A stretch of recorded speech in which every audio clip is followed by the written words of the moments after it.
Hello and welcome back to my channel. My name is Dwayne. I got a video for that Kimball, United States Army veteran and retired VA rating specialist. Today, I'm going to be discussing a disturbing comment that a VA rater, yes, a VA employee or rater, left on my YouTube channel. Now, this is very disturbing because this comment lets me know this particular VA employee is not, I repeat, is not an advocate for veterans. Let's go ahead and get into it.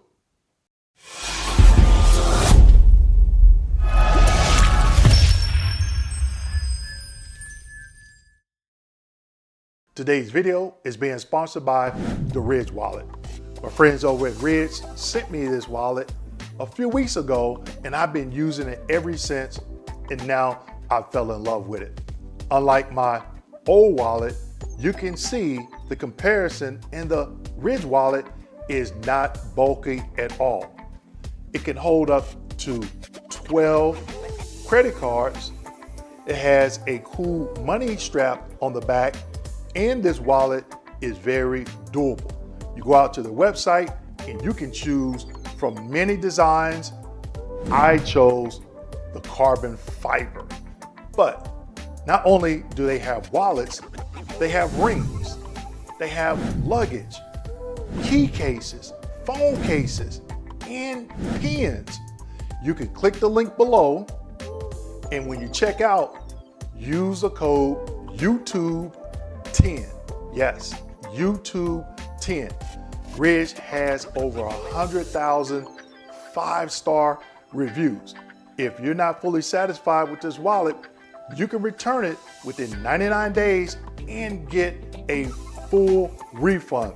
But I know you won't be disappointed, so make sure you pick yours up today. All right, so a lot of you know I respond to 95% of the comments that are left on my YouTube channel under any of my videos.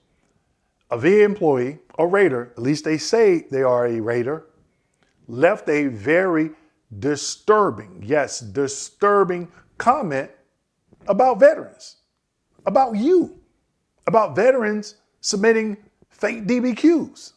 All right. So I'm going to break down this comment, but then I'm going to hit this comment with a left, right, full of nuggets, because I'm bringing facts from the VA's website. Now, keep in mind, this comment is not a representation of all VA employees. I still know VA employees that work there, and they're doing an awesome job by advocating for veterans based on that evidence, okay? So don't think that every VA employee thinks this way. In any organization, you have some bad apples. In my opinion, this is a bad apple. In the comment section, let me know what you think about what I'm about to talk about. Let's get into it. Slide number one. Here in slide number one, here it is. I blurred the person's name out. It seemed as though they used their first and last name. I don't know, don't really care, but yeah, this is it. The fact you're saying you as a rater is shocking to me, as I am a rater as well. By the way, I did respond to this comment, okay? I have been seeing many vets turn in these fake DBQ exams from clear across the country, and the 526, I'm assuming he meant 526EZ, clearly states so many miles away is a red flag. Why do you have a DBQ from California and you live in Florida? Strange. The sites are up to $200 medical opinion, $600 for a full exam with Nexus. Nah, these vets are doing too much. And if things are prolonged, it's self-inflicted. I want you all to marinate on that for a minute. This is what makes this comment so disturbing. And if they are in fact a VA rater, I would hate for any of your claims to fall on this person's desk. These vets are doing too much. Woo! Let that sink in. Okay, this person left it, put this on social media. And if things are prolonged, it's self-inflicted, saying it's your fault. It's not the VA's fault. The rating system is fastest it has been in decades. That piece I agree with. When I first started rating, they had a system called RBA 2000, and now it's VBMS-R.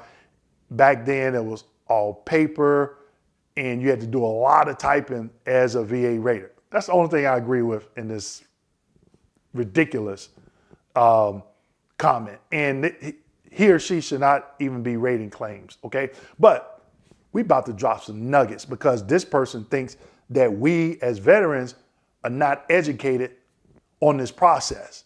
If you're subscribing to my channel, you better be educated, okay? Now, let's go back, and he or she talks about the 526Z, states so many miles away. That is incorrect. It doesn't. If you go to the 526Z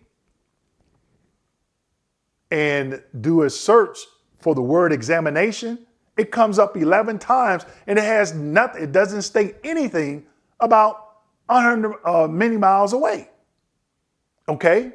But this is where the nuggets come in. This is how you fight these VA employees that are not advocates for veterans. This is how you use their references and regulations against them to your advantage. Let's keep going. Slide number 2. I don't even want to look at that comment anymore. Okay? So in this M21-1, it says potential indicators of DBQ inauthenticity. While privately completed DBQs should generally be accepted as at face value, there may be factors that warrant closer scrutiny to assess the authenticity of the information provided. I'm country, I'm a little worked up, okay? So some of these words got me a little tongue-tied. Indicators of potential inauthenticity include, but are not limited to, the following. The non-VA provider identified on the DBQ, what I got highlighted in red, is located an unreasonable distance, generally more than 100 miles from the veteran's place of residence.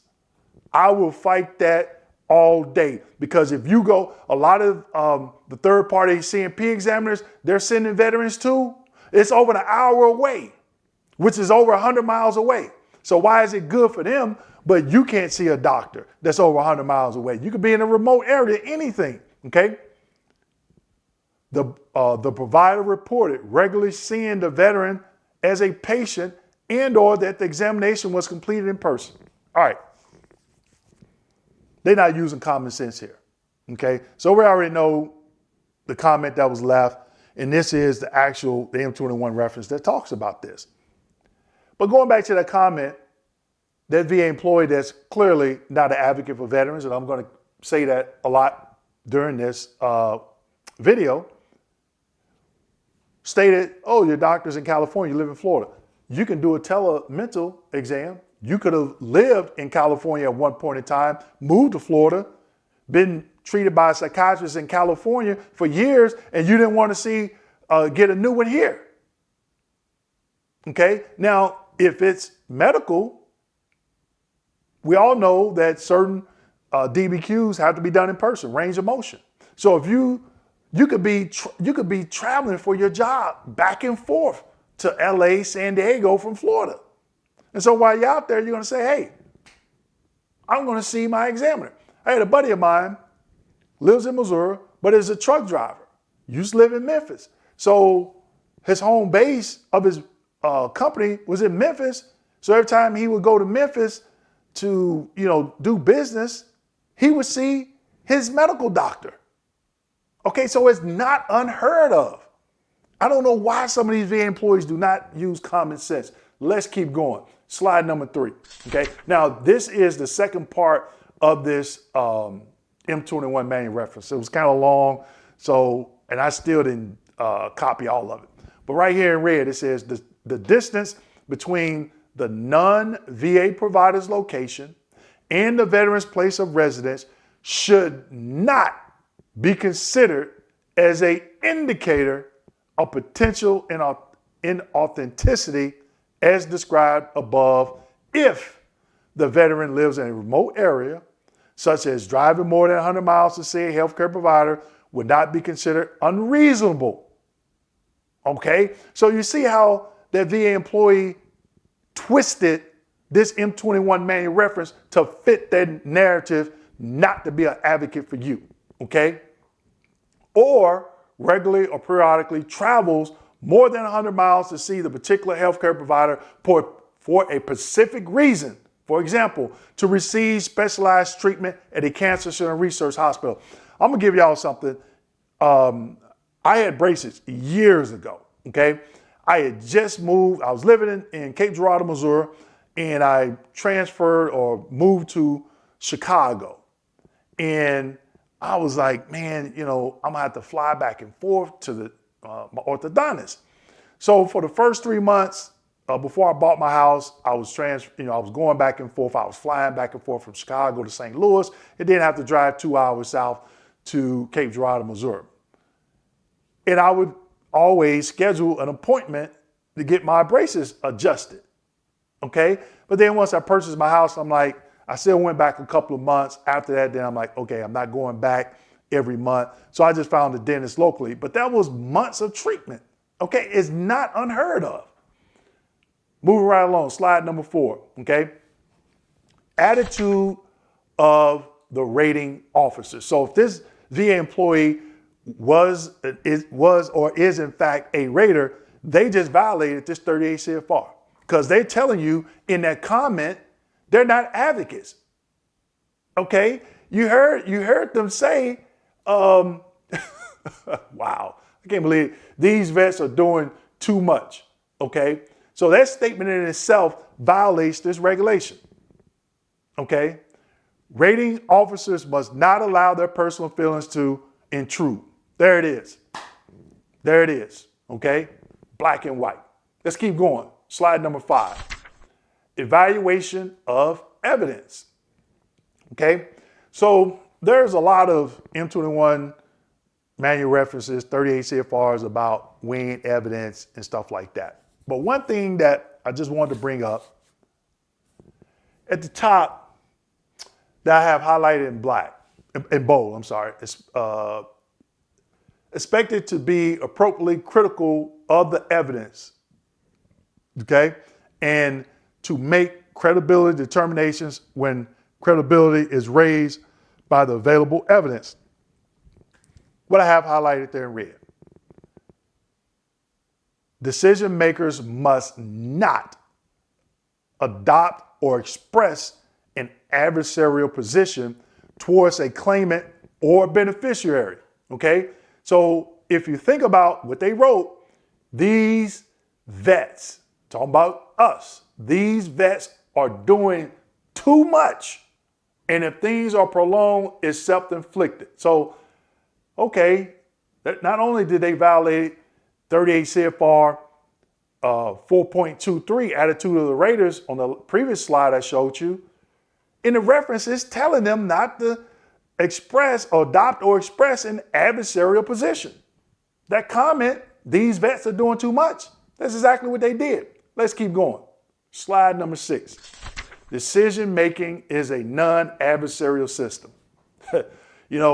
I think the people that wrote this or put together this M21 manual reference don't know that particular rater.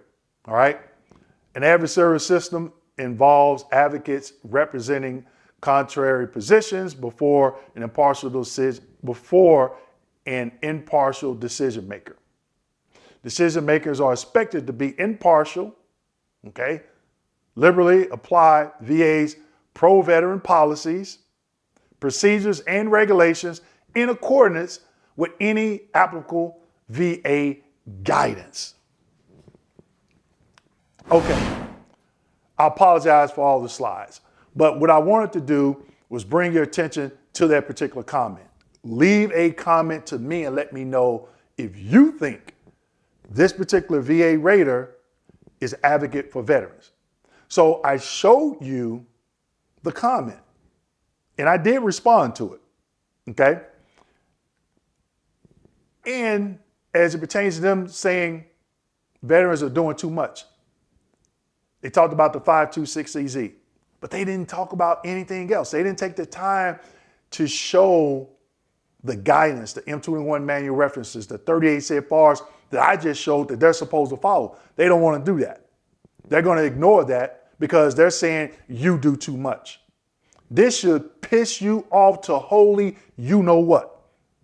Now, again, keep in mind, it's not all VA employees. Trust me, I work with some are still there. They're doing an awesome job. Every organization has a bad bunch amongst them, okay? Or bad apples amongst them, all right?